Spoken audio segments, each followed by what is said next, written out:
This is IA Forward, your playbook for success as an independent insurance agent. Here to help you knock it out of the ballpark are your hosts, Shane Tatum and Tanya Lead. Welcome to IA Forward. Well, our fantasy football week is over.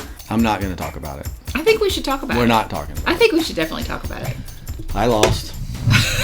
Bless your heart. I lost. You know, how does a guy that averages 19 points with a couple of 30-point weeks catch one pass for 8 yards? All I needed him to do was make his average 14 points. Yeah, I know. I was down 13.8, 13.7. I had one player Monday night. You had nobody playing. You were done. And I can't get 14 points out of one of the best receivers in the league. I was so shocked. I didn't even look at it during the game because I knew I was going to lose. I'm a little bit agitated because I'm not the NFL statistical data guy, right? I don't follow it, even on the fantasy league. I do tend to read a little bit just as I'm setting my lineup. What's going on, and check for injuries or something. You know, he didn't practice Wednesday because of an unknown illness, but he practiced on Thursday, and it's a Monday night game, and then they didn't write anything else about it. Did he have the flu? Was it something that took him down and he played anyway? I was a little disappointed in ESPN's lack of information. Shame on you. Yeah. ESPN Fantasy Football. There you go.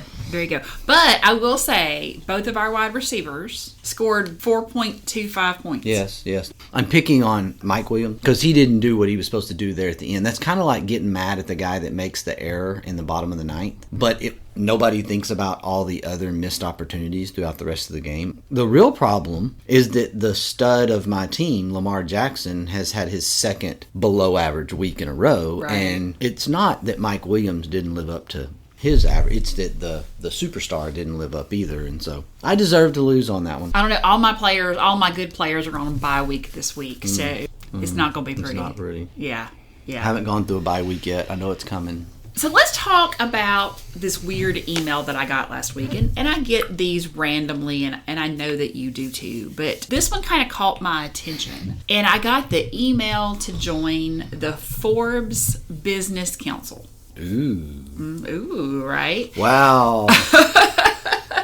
And so, I hadn't really seen this one before. I hadn't really seen this opportunity before. So I dug a little bit and got in there, and it looks pretty good. And then I got to exactly what it cost, because I knew that it was going to cost something, right? And I got in there, and it was about $2,500 or so a year. And I'm like, yeah, no, this is not for me. But then I got to thinking about it, and I thought, why do companies like Forbes and these top 100 in the industry lists that you pay to be on, why does this exist? I'm not as familiar with the Forbes list. I am very familiar with our local daily newspaper that created several years ago the Best Of awards, right? And so I think they're very similar. I mean, the thing that gets me about the Best Of, and we've never nominated ourselves or created this campaign to get a number of votes, but really the Best Of awards is self-serving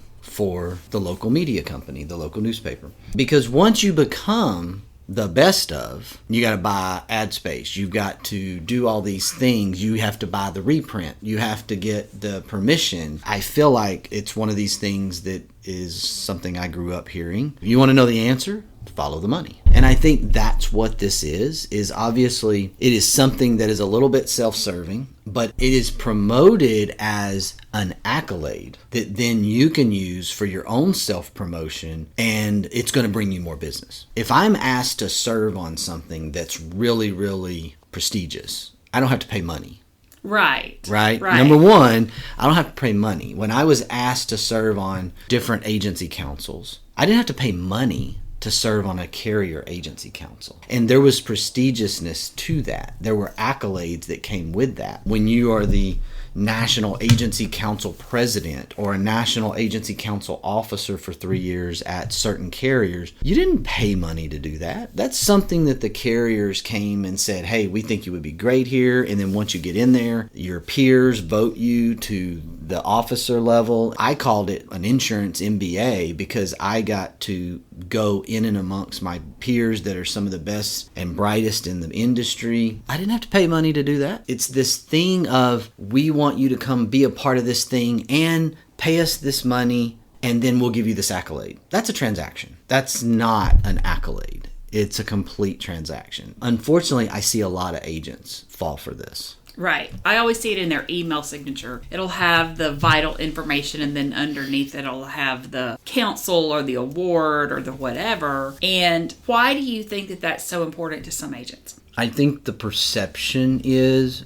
that it's important to their customers. It's this thing that we have in the insurance industry. We're trying to latch on to something that portrays the professionalism to the consumer or the customer, the business owner, the consumer, so that they will think that we are smart. They will think that we are good at what we do. Because the accounting world has the CPA. If you are a bookkeeper, or if you are a CPA at the firm of Smith, Johnson, and Wesley, that's different. Right. There's a huge difference between bookkeeper, tax prep service, CPA. And I think it's this thing that our industry is constantly trying to pursue, that is, this is how I'm going to show professionalism. And these accolades catch some people. These buying accolades catch you. There's a lot of that wrapped up in it. Why people do it. We have our thing. It's debatable whether that thing translates to the consumer. We have CPCU. That was actually what I was going to ask you next, is tell me what you think is the difference between your CIC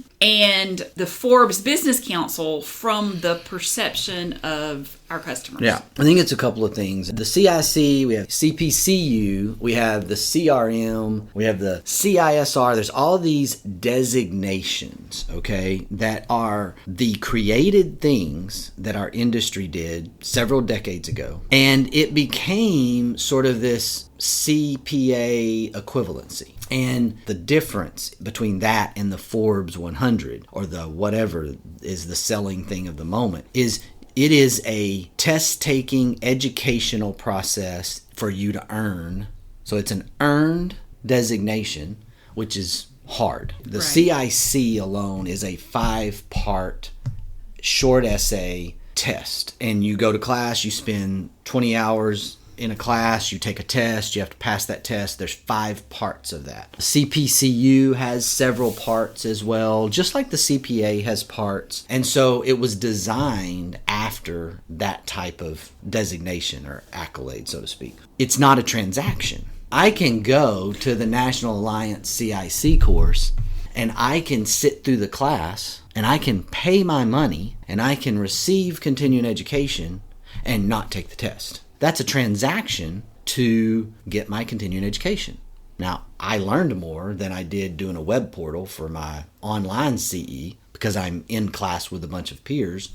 But if I take the test and I pass the test and I do that 5 times on 5 parts, I get letters behind my name. If I get letters behind my name, the thought is that the consumer or the business owner thinks we're smart and thinks we're really good. And it elevates us above the crowd. That's the sales pitch of the creators of the designation program. So I don't have my CRMC letters behind my name, because does that mean anything to you? No, I don't even know. Is that an insurance designation? No, it's not. Okay. It's a marketing designation. Okay, I don't know what that is. Right. Right. And so is it good to put letters behind my name even though they don't mean anything to you? What does that make me look like? Now, it was the same kind of situation where it was months of classes and hard tests and essays. And I was actually the youngest person at the time to ever earn that, which that meant something to me. Those letters were behind my name for years, but I don't use them now. Right. I realize now those letters don't mean anything except to a very select group of people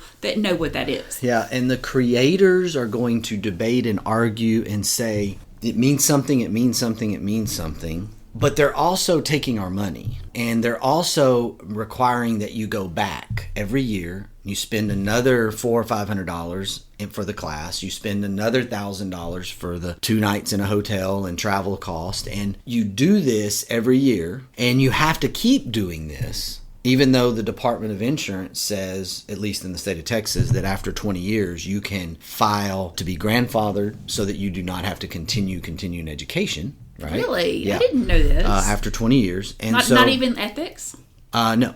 They figure you have ethics after And after I two need decades. to check ethics, right? But I know my deal is because you have to buy ethics now. And so, forget this, you either have it or you don't. Character, ethics. Professionalism. Yes. Okay, whatever. But now, the organizations that created this, that was so a good thing from an education standpoint. I learned so much in my CIC process. I learned so much just talking to other agents. That's the real value. The real value is not the letters behind my name. Right. The real value is the networking, the discussion, the case studies. It got twisted over time that the real value was supposed to be the letters. And the real value was supposed to be it's going to make you more professional, better for your customers, better as far as the customer perception. You're going to make more money. All those things are the marketed value. I don't necessarily agree with that. The real value is the getting to know the people and studying together and getting stronger in our craft. But it is different than the Forbes Business Council. Pay this fee,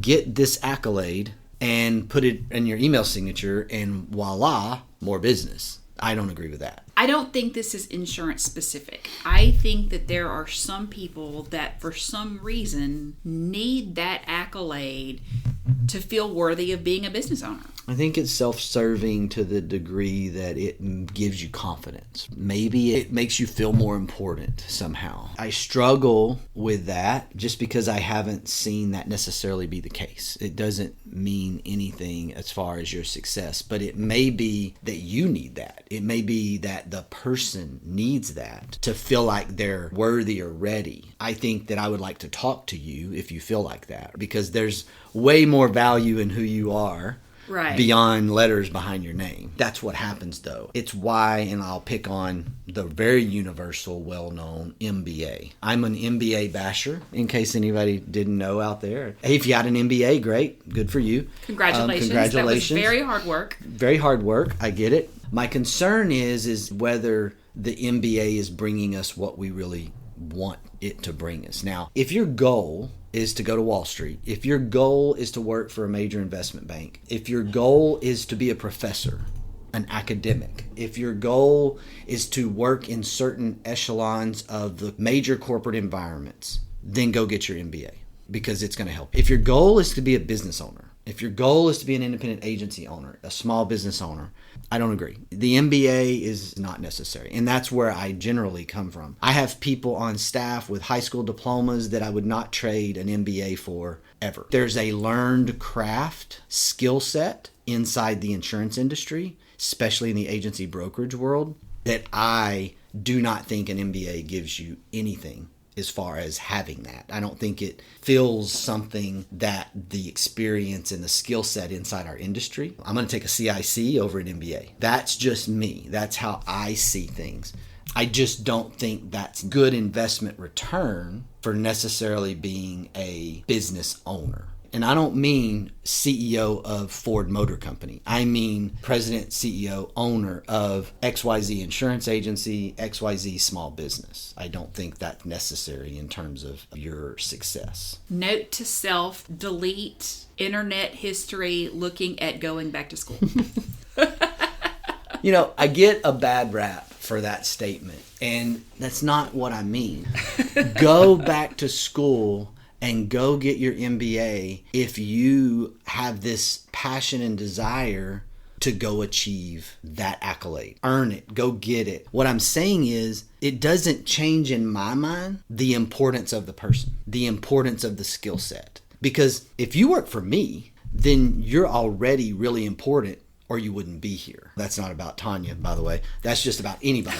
But in general speaking terms, and people get confused by this, right? Like, I'm going to go back to school and get my degree. I'm a high school diploma. I'm going to work here. I'm working here. I've been here 5 years. I'm going to go back to school and get my degree. Awesome. Now, when I get my degree, how much more are you going to pay me? I'm not. That's not required. Right. So there's this disconnect because academia is selling us on you have to come here and get this so you can make more money. And in my world of insurance agency and success around the insurance industry, don't go do that. Go get your CPCU, go get your CIC, go get something that is more relevant. Just because you're going to go out and get your bachelor's degree or your MBA if you don't have it, that doesn't change what someone's going to make inside certain parts of our industry. Now, if you want to go be a part of the corporate ladder at XYZ insurance company, it matters. But if you're going to go to XYZ insurance agency and brokerage, it doesn't matter. And it's not going to change the ladder for you. It's not going to change the ladder for anybody. And that's really hard for people to understand because remember, the world is saying something different. The marketing budgets of the Ivy League and the marketing budgets of the Texas A&M and University of Texas McCombs School of Business executive MBA programs,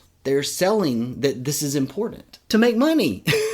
So it's okay. I really think this is one of those people take it the wrong way. And I've had people take it the wrong way. I lost a really, really good employee one time because they took it the wrong way. They took I have my degree now, what does that mean for me? But you came to work here and you've been going through the path. It doesn't change. You make more money because you make the agency more money. You make the organization more money. You do something to help progress us. That's how people climb the ladder in most agencies. I don't want people to misunderstand. You and I are both lifelong learners. We have bookshelves of books that we've actually read. They're not just there for show. We have Audible libraries with hundreds of books that are there that we've actually listened to, right? Right. So we are not saying that continuing education to grow who you are as a leader and to be better about knowing your craft and honing your skills, we're not saying that's a bad thing. Do those things every day. One of my goals for fourth quarter and leading into 2023 is to actually spend an hour on myself every day to learn and grow as a person, as a leader, and in this industry. And it actually is making my point, if I could be a better communicator, which I need to continuously learn, is that yes, but that is different than why most individuals go pursue a degree. That's where I'm at, is don't pursue that because you want to make more money. Pursue that because you want to become better. Pursue that because you want to improve your skill set. And if you do that, then that will probably, hopefully, lead you into more success. But I think what happens is that, especially in the younger generation student side of things that haven't been in a career yet, is they're being told, so they keep paying tuition, you need to finish your degree, you need to do this, you need to achieve this, because when you achieve this, you're going to make more money. The academia side needs to say, you're going to have an opportunity to make more money. They don't need to say, you're going to make more money. Because if you just pass the test and you don't retain anything and you don't learn anything and you get your piece of paper and you're not good at your job and you're not very good at what you're doing, you're not going to make more money. It's your skill set and your improvement and getting better that is going to earn you more earning power. Let's go back and talk about purchased accolades, local accolades, and even accolades from our carriers. Do you believe that this makes people more likely to buy insurance from us? I don't believe that. I think that there's a large portion of our industry that may believe that. My personal opinion is no. Doesn't change the fact that you have to establish a relationship. And you can have letters, accolades, whatever else under or beside or behind your name and be a terrible relationship developer and have zero communication skills, and I promise you, you're not going to have success as an agent. I had an individual one time that worked for us for a few years. What was interesting about this particular individual is she wasn't particularly great at her job, but she wanted to go to class and get designations constantly. We generally have a thing where it's a 5-year process to get a CIC. We're going to pay for and fund it one class a year. Obviously, that's you passing every year. You have to do this within 5 years anyway, so if you fail it, we'll let you retake it in that same year. We'll let you go back. We generally don't love it if people fail more than 1 or 2 of those 5 and have to retake it. Right. So, because we're funding this, it adds up. But this individual wanted to take a class and go take each course. She wanted to do it once a month. She wanted to do it once every 2 months until she achieved about 4 different designations. Okay. That's all she wanted to do. And she constantly just asked and made request after request. And we're like, finally, like, look, we don't do this. This is not what we're doing. Because at the same time, we're underperforming. So it's not like we're overperforming at our job and we're asking for more and more education. We're underperforming at our job and we're asking for more and more things. What we figured out is what she really needed to do was go be a college professor. She was more academic. And we helped her. That was part of the discussion. Like, hey, have you ever thought about being a teacher? And I'm not sure if she ever did that or not, but that was our deal. That was the idea behind her. And that's what we have to be careful of. What are we trying to accomplish here? Are we trying to accomplish this for our own benefit? Because I think it was more of a confidence building thing for her, for why she needed to pursue this. It was very important for her self-esteem. And I'm not picking on the Forbes Business Council. That one's just the one that's top of mind because of the email that I received last week. But I think that does help if you want transactional business. If you want the kind of business where somebody says, okay, my insurance rates went through the roof. I'm going to get online. I am going to Google. I'm going to find an insurance agent. Okay, well, this one has this, and this, and this. So I'm going to call this person that I have found online to see if they can get me a cheaper rate. Yeah. I think there's something to be said if you're trying to get transactional clients. Sure. If your goal is to have a book that is built through relationships, through referrals, I don't think it matters. I agree. It's a reality of putting the lens of what does our consumer think? And we need to do that anyway, because we get inside our insurance bubble and have crazy talk. Well, your UMPD, your BIPD, your uninsured motorist, your PIP, we start talking in acronyms and the world does not understand us. We were at a dinner one night this week and it got to that point and my head started spinning listening to everybody's insurance speak and I could not Google what y'all were saying fast enough. I mean, it's industry people and I get it. You're with each other. The problem is we have to break out of that mold when we have our customer in front of us or when we're talking on the phone, or we were talking about having a conversation with an agent about the TikTokification of things. I'm actually excited about that, right? I'm not even on TikTok, but it's like, okay, I'm not on TikTok. But there's video of you on TikTok in your pajamas. Oh yeah, probably in pajamas doing dances. I mean, yeah. Absolutely there is, because I'm a girl dad. It's this idea that we need to think like people who are purchasing our customers, not like who we are. Coming from the marketing world, I mean, I can't even begin to count hundreds, if not thousands of conversations over the years of people saying, well, I don't want to buy that because I don't like that radio station, or I don't watch that TV station. Why would I buy that? But when you explain to them, this is where your customers are. I don't care if you're listening to news talk fuddy-duddy radio. If you want female customers that are the ages of 18 to 34, you don't necessarily need to spend your money on news talk radio. That's not where women 18 to 34 are. That is a brilliant example, because if you are the business owner, and I suspect that your business owner that you're making that pitch to, and he, because it is probably a he at that moment, is saying, well, I want to advertise on News Talk Radio because that's where everybody listens to these days. No, that's what you listen to, right? Right. We have to get out of our own little bubble, and we have to think through the lens that our customer is looking through and seeing through. And that's why I probably am paying a whole lot more attention to certain things. Is I have Gen Z daughters. I have a wife that I am paying attention to things that she does and she listens to, and books she reads. And it's like, that's not me. That's not the stuff I watch. That's not the stuff I listen to. But if I'm a personal lines dominant agency, then in a ton of households, an overwhelming supermajority of households, the female in the household makes the decision. Right. I think it's in the 70 percentile. It's really high. Statistically, with insurance purchases, those decision makers are female. In personal lines, if you're trying to attract the consumer and you're doing things towards a heavy male-dominated audience, you're missing the boat. I think ultimately it comes back to the idea of servant leadership. And do we want to be self-serving, or do we want to be in that position where we want to serve others?